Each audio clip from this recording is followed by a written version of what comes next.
We are going to go from one damn good guest to another damn good guest. We have Esteban Carrillo. How you doing, Esteban?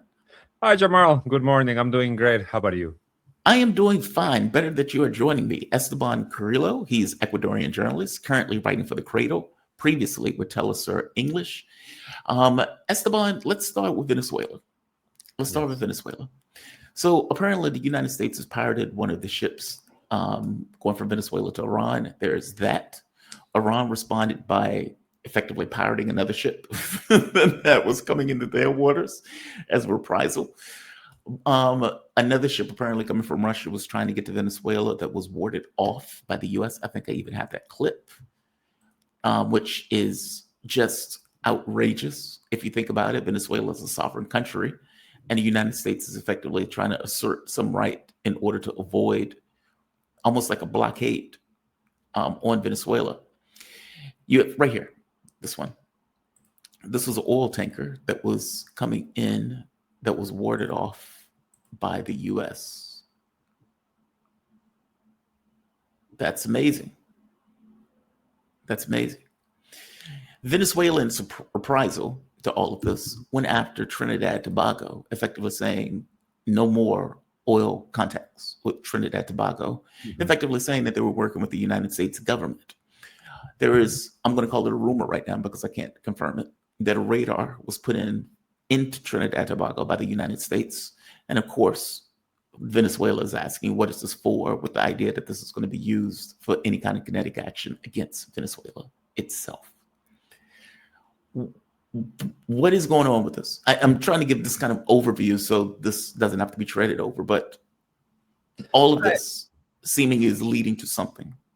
It seemingly, I think, is actually not the appropriate word here, because we need to remember at this point the ships, the deployment of U.S. troops to the Caribbean has been in place for about 3 months, over 3 months, right? It started actually Yes. at the end of August. The first strike happened September 2nd. This was the double tap strike that has got, Pete Hegseth and everyone else kind of cold sweating, because essentially all of them have been extrajudicial murders, but that one in particular really got under the skin of lawmakers and everyone else. Now we have another strike just a few hours ago, about 8 people killed. The death toll, 93 people. None of them proven to be drug dealers. None of them none of these boats, there's evidence that there were actually drugs in them. Everything's circumstantial. Everything is just accusations. We have to believe Donald Trump. Now, as far as what you just described, I mean, it's apparent that Donald Trump's card at the moment, it's a blockade. It's intensifying the blockade. There doesn't seem to be a lot of willingness, despite everything else, despite all the bluster and the threats and the fact that you have, so many thousands of U.S. troops in the Caribbean. There doesn't seem to be a lot of willingness to actually go in, because I believe behind closed doors, U.S. planners are all going. This could very easily, very quickly become or New Vietnam. There's no guarantee that we're going to be able to install Nobel Peace Prize winner Maria Corina Machado as president, no matter how many times she goes on TV and claims that Venezuela needs to be invaded because it's already been invaded, right? That's her argument Right. now. That's what her handlers have been grooming her to say, which is we've been invaded by the Russians, by the Cubans, by the Iranians, by Hezbollah, by Hamas. I mean, you must have seen this clip a few weeks ago of a Florida Congresswoman, Maria Salazar, who was saying Venezuela is giving uranium to Hamas. Yes. And now, just a few hours ago, Yes. Donald Trump claims, labels fentanyl as a weapon of mass destruction, which is, obviously shades of the Iraq war. If it weren't enough before everything else, all the lies and media manipulation, now you have, the word WMD is back on the lexicon, is back on the everyday vocabulary. And despite the fact that there's absolutely no organization that is using fentanyl as a chemical weapon, this is a product that is being sold to very eager U.S. customers, very eager, because nobody goes and snorts anthrax, and nobody goes and takes a dose of whatever mustard gas, you name it, a chemical weapon. Yes. But the fentanyl is a drug that is available on the street because there's huge demand for it. Why doesn't Donald Trump deal with the demand for cocaine, the demand for fentanyl, for opioids, etc.? Right? If you actually want to solve the drug issue, then deal with the demand, deal with the public health crisis that is gripping your country. and stop pretending that by killing a handful of fishermen, alleged drug traffickers, that you're going to solve the problem, or much worse, by invading another nation that has already been, resisting for so long to your sanctions, to your blockade, and now you have about 8 million members of the civil population who are armed and ready to take on the invader. So the calculus is just not there. Well, beyond that point of dealing with the people who are effectively using it, it's not coming out of Venezuela. That's the point, everything right? Else, yes. Like, good point. Like, meaning beyond like all of the stuff about, it's like, yeah, you have a market in the United States for people who are using fentanyl and a bunch of other drugs. You have this complete contradiction that Hernandez has gotten a pardon from Donald Trump. Oh my God, yes. Who's most likely going to be prosecuted when he goes back to Honduras. So there's that. It is not coming out of Venezuela. Venezuela is not a drug hub in the sense of fishermen and speedboats are going to refuel themselves 8 times to get from Venezuela to the United States. The argument is ludicrous on its face. In particular, the fentanyl argument, because there's been determined that Venezuela does not produce any fentanyl. Exactly. So it's outrageous on its face. Completely. Like, these are just murders that are effectively taking place. And look, I accept your point that you have to deal with the people who are effectively using it, basically deal with the demand. Agreed.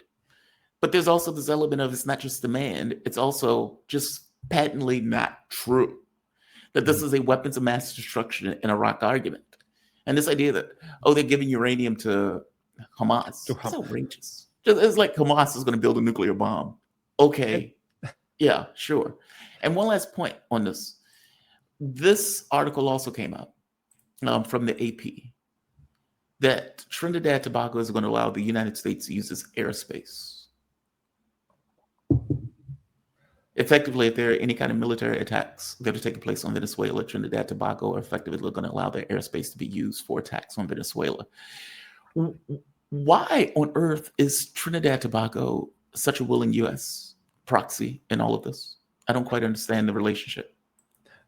The prime minister, the Trinidadian, Trinbagonian, I guess is the correct term, prime minister, she's, positioned herself from the beginning, or even from the campaign, as a Trumpian figure, right? Tough on crime, make Trinidad great again. Now that apparently seems to be the dog whistle call for all fascists everywhere. Make insert country's name great again. So now you have it, right? Like when these deployments started, she was very clear in saying, yes, President Trump, we support all efforts for to fight drug traffickers, et cetera, et cetera. As you said, the reports of the radar, the reports of the airspace. It's been very consistent, the Trinidadian government, even besides, despite the fact that some of the earlier casualties of these extrajudicial killings that the U.S. has been conducting were Trinidadians. Were Trinidadian fishermen whose families, went on TV and gave statements, setting the record clear that their relatives were not drug traffickers and that they were, essentially murdered. So now you have, this government that also, Jamal, you have to remember, historically, and in particular since the victory of the Bolivarian Revolution, Venezuela has always been there for the Caribbean nations, for the small Caribbean states, chief among them Trinidad and Tobago, because, the proximity, right? They have it's right there. You can actually, from some point in the islands, you can see Venezuela. They're so close to each other. They're almost there.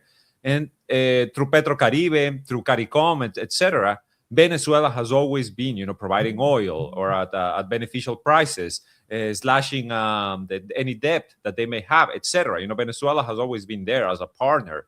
And now you have a new government that is essentially just giving all that up. But, I think this is not really an issue of Trinidad in particular. This is an issue that is spreading across the entirety of Central and South America, in which you have leaders that are elected via elections who are, who have these policies of handing everything over, of turning their nations into a colony. I mean, look at what happened over the weekend in Chile, a country that has suffered the worst of the worst of the Chicago School of Economics, of the military dictatorships, of disappearances, torture, etc., so many things. They have just elected the son of a Nazi, who is actually yes, who is is trying to spent his entire life trying to whitewash the Pinochet dictatorship, and he wins with like a very wide margin. Look at Argentina, where Milei, a man who like a buffoon,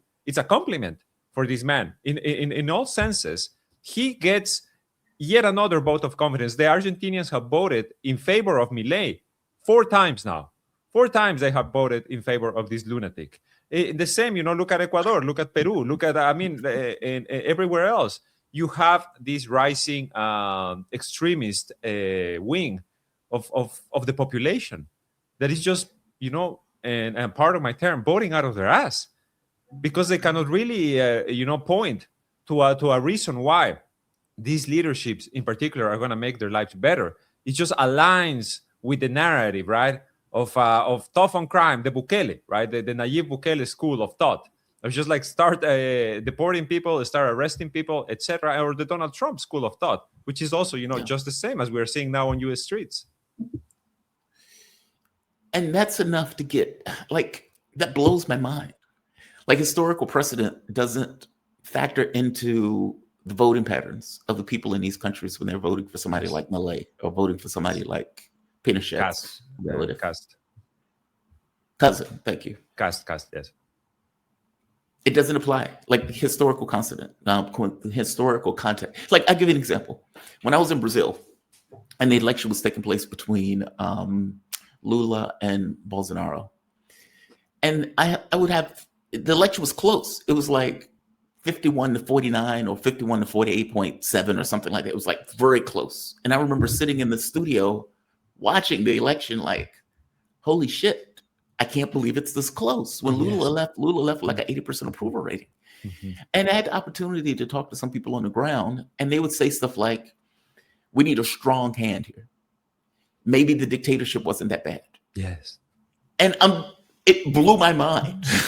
Like, I'm talking to the guy like, are you being serious right now? And he's like, yeah, man, Brazil needs a strong hand. It needs a strong fist of a government.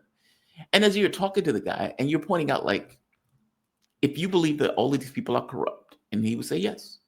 Okay. But when Lula was in office, Lula gave back a lot to the population in regards to schools and hospitals and money for pulling people out of poverty and those type of things. So if you assume that everybody corrupt, including Lula, weren't you at least getting kickbacks from the guy who you deem corrupt? He's like, yeah, that's true. That is true. Then how are you screaming for a dictatorship? Like, is it just they don't think through? Make this make sense for me, because I got to be honest, I didn't understand it in Brazil, and I don't understand it in these other countries that are voting people in, like Malay, or for that matter, Chile.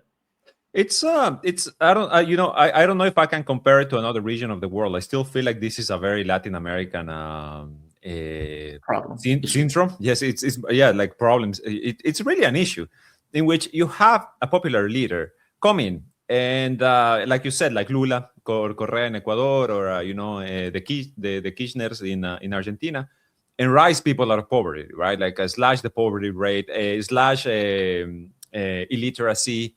All of a sudden people can't, and I'm going to speak just out of the example in particular of my own country of Ecuador. People can buy a car, people can buy a house, they can send their kids to school. All of a sudden, the government is giving you scholarships. So you can go and study in the best universities in the world. You just need to pass the test. You just need to have the correct scores, and the government's going to send you to study in the best universities in the world. And you have that for several years, right? A decade and a half, etc. At some point, they have managed to do this so consistently and so well that all of a sudden you have a middle class, right? You have a healthy middle class, which is usually what disappears under these, far-right neoliberal regimes. So they build this middle class up from the ground, out of nothing. And then this middle class turns against the project that gave them back their rights, that gave them opportunities. Right. Why? Because all of a sudden, and this is, obviously perception, right? Like perception thanks to media. The media in particular in Latin America, but although, across the world, it truly is very corrupt, like very, very corrupt. We have seen so many examples already just with the genocide in Gaza. So you have this middle class that all of a sudden thinks that if they vote like the oligarchy, they will be part of the oligarchy. And this, like, that's why I call it a syndrome, because honestly, I feel like it's a mind bug in which all of a sudden you forget where you came from. You forget that just a few years ago, your parents didn't have a public health insurance, didn't have access to hospitals, or didn't have access to a school, didn't have, so many things that the leftist governments in Latin America in particular provide. Look at Mexico, for example, now. The way they have slashed poverty, the way they have they have raising salaries. It's like, unfortunately, these popular projects create their own downfall. And that has been the example, right? Like, honestly, this is the only way you can explain Daniel Noboa winning 2 elections or 3 elections in a row in Ecuador, even though the last one was very questioned. There's still many questions that it was fraudulent. In any case, he still has a lot of support. Milei 4 times. Chile, the son of a Nazi. Chile, which just a few years ago was at the leading this popular revolution. Chile, a country that never had a leftist government after the Pinochet dictatorship. All of a sudden, the people rise up. You remember the images, the Chile woke up, etc. And then what? You have a lukewarm, progressive government that doesn't do shit for anyone. And then you have the son of a Nazi elected as president. So it's this problem that keeps reappearing. I feel like Brazil might be headed in that direction as well, because just as you said, Jamal, it's not like Lula won with a wide margin. He Right. won with a small margin. And it's the same in other countries where the left has won. Even Maduro in Venezuela, in the last elections, he did not win with a huge margin. He won by a very, very small point percentage. So you have, this evidence that it's the people that are just kind of, digging their own graves. Is the example, or is the, I guess, warning for this from the standpoint of the left, is you either go big or you're going to lose, and you're going to lose it all? Meaning lukewarm doesn't work. Lukewarm because, by the way, Donald Trump is a really good example of this, right? Joe Biden comes in office. You can even say Obama comes in office. You have these Democrats who are milquetoast. They don't really get anything accomplished. They work actively against, let's say like a Sanders, who at the very least talks big about the things that he wants to do. We want to have universal health care. We're going to have to increase the minimum wage. We want to expand Social Security. Like these big items in the context of the US political space. Democrats do everything in their power to beat that down and offer nothing. And you get somebody like Trump who effectively comes in and takes it to a further right-wing direction that much harder. Meaning, if you are representing the left and you offer effectively nothing, then you're going to lose to somebody who's on the hard right, who will tell you anything and sell you all of these fanciful ideas of things that they're going to accomplish.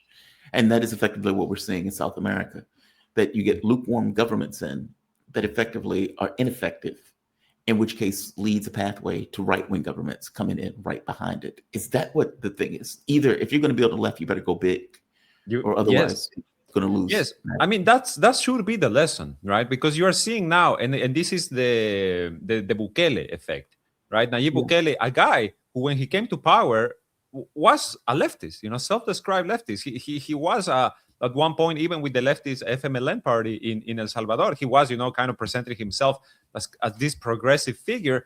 But then, of course, he gets very tough on crime. And you got to give him his flowers at the end of the day, because obviously El Salvador was one of the most violent countries on earth. And now all of those numbers are completely, dropped to the ground. Now, of course, again, you need to mention, this is also thanks to a mass incarceration campaign in which young people, were you a criminal or were you not, were incarcerated, right? Just because of having tattoos, etc. We have heard so many of these human rights reports, etc. In any case, Bukele worked at the end of the day for the Salvadoran people, in general, to solve this crisis. It worked. And at the same time, Bukele invests, right? He builds a huge library. He builds hospitals. He builds schools.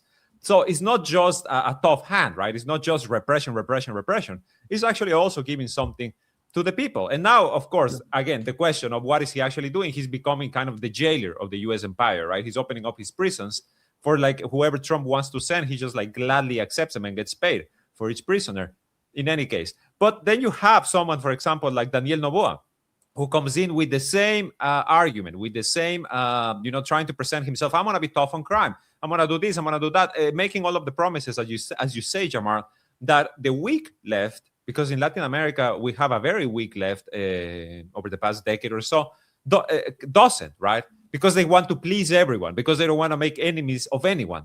So the people vote for that because they want solutions. But then, unfortunately, in the case of Ecuador, they get a playboy president that spends more time in his jet flying around the world, while Ecuador has become the sixth most dangerous country on earth. We're going to end this year with close to 9,000 homicides. We're talking about over 1 murder per hour across the entire year. So, of course, the Novoa experiment didn't work. Yet you have someone like Javier Milei who treats, like neoliberal economics as a religion. And somehow people buy into that, right? Because, again, they use this populist rhetoric that the left has kind of, forgotten. Like the left is now trying, in Latin America in particular, like I said, please everyone, not to fight everyone. Look at Boric in Chile. That was his biggest achievement in Chile. He didn't fight anyone, and yet he gave the power back to someone who is going to come in and, essentially whitewash the entirety of the dictatorship. Wow. Are we looking at a rightward shift in South America? Because at one point we had this kind of, what did they call it, pink revolution or pink tide or something like that, effectively this movement to the left in Latin America and South America. Are we seeing a reversal of this? Completely. I think, especially now, you cannot discount the threat of a U.S. invasion, and you cannot discount the fact that the perception, I would say, is still not as opposed to an invasion of Venezuela as it should, because you still have people who are convinced that Venezuela is the source of all evil, and that actually the only way to purge that evil is to have the U.S. come in, because the U.S. in many people's minds is still this utopian whatever, like what we need to aspire to be. Essentially, that's the only reason. Also, again, in Argentina, you have Donald Trump come in and be like, I'm going to give you $20 billion if you vote for Milei, but if you don't vote for Milei, I'm not going to give you anything. And the people vote, right? They essentially, the people in Argentina go and say like, okay, our country is for sale. I'm going to go vote for it. And it's this, it's a phenomenon. Really, it's a phenomenon. Like I explained to you, like with the middle classes, etc. But now I feel like it's just the fact that the leftists have been demonized to a degree in which they feel incapable to even start picking fights, right? When they need to come in hard, they need to come in like, we're going to nationalize, we're going to do this, we're going to do that. They need to learn from the successful social revolutions of the past to move forward, because we are actually in a similar space now. The only difference is we have the internet and social media, etc., which also comes into play, right, with misinformation and the manipulation of information, etc. But if they don't start using tougher rhetoric and retake the populist rhetoric from the left, from the far right, then they're going to continue to lose, because the people, they want solutions. They want someone to come in and essentially think for them. They want someone to be like the father figure.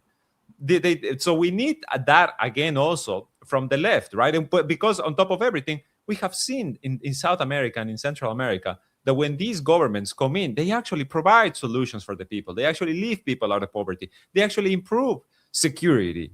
We have seen it time and time again. And the left needs to not just remind people of that, but make them believe that there can be a better future, because I feel that's what they've been failing at. From your mouth to God's ears. From your mouth to God's ears.